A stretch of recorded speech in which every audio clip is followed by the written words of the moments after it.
বিজেপির গুন্ডাদের অবিলম্বে গ্রেফতার করতে হবে বিজেপির গুন্ডাদের অবিলম্বে গ্রেফতার করতে হবে সংগ্রাম জবাব চাই জবাব দাও আমরা বিজয়কে নির্দেশে দিলে আমরা যুব কংগ্রেস আক্রান্ত কেন জবাব চাই জবাব দাও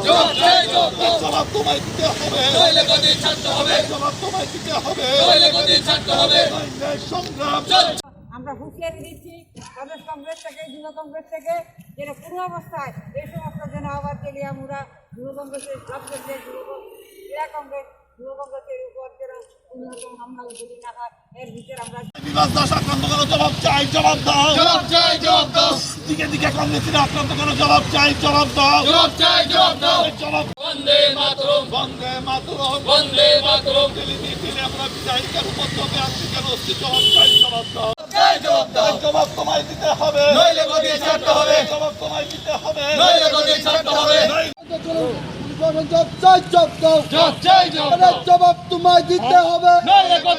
হবে জবাব তোমায় দিতে হবে চলবে নইলে ধর্না চলবে নইলে লড়াই চলবে আমরা বিভাগ দাসের উপর আক্রান্ত কেন জবাব পুড়িয়ে দেওয়া হচ্ছে কেন জবাব চাই জবাব দাও দোকানপাট পুড়িয়ে দেওয়া হচ্ছে কেন জবাব চাই জবাব দাও কর্মীরা ঘর পুড়িয়ে দেওয়া হচ্ছে কেন জবাব চাই জবাব দাও যুব কংগ্রেস বন্দে মাতরম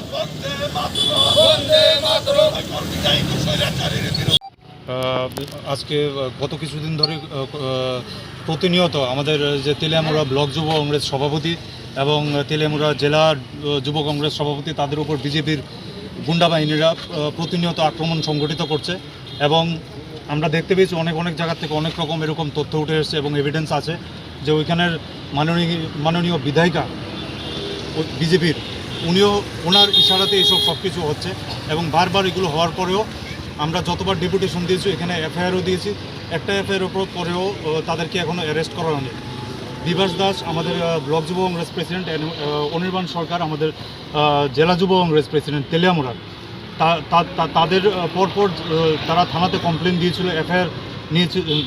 রেখেছিল কিন্তু এফআইআর রাখার পরেও কোনো রকম অ্যাকশন ওই বিজেপির গুন্ডাদের প্রতি তারা করা হয়নি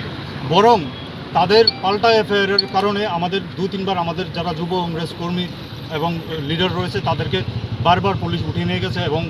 হ্যারাস করেছে খুব প্রচণ্ড পরিমাণে আজকে দেখুন আজকে এই এতবার এফআইআর পরেও আজকে দুপুরবেলা আবার আমাদের ব্লক যুব কংগ্রেস সভাপতি বিভাস দাস তার উপরে আবার খুবই বাজেভাবে বিজেপি ওরা আক্রমণ করেছে এবং তাতে তার সিভিয়ারলি উন্ডেড হাতে পায়ে এবং মাথাতে অনেকভাবে জখম হয়েছে তারপরে এফআইআর দেওয়ার জন্য ওরা সবাই থানাতে গেছে তেলিয়ামুড়া পিএসএ কিন্তু তেলিয়ামুড়া পিএসএর মধ্যে ওদের এফআইআর গ্রহণ করেনি এবং তার জন্যে আমরা এখানে পিএসকিউর সামনে এসে আমরা সবাই আমাদের সিনিয়র নেতৃত্বরা রয়েছেন এখানে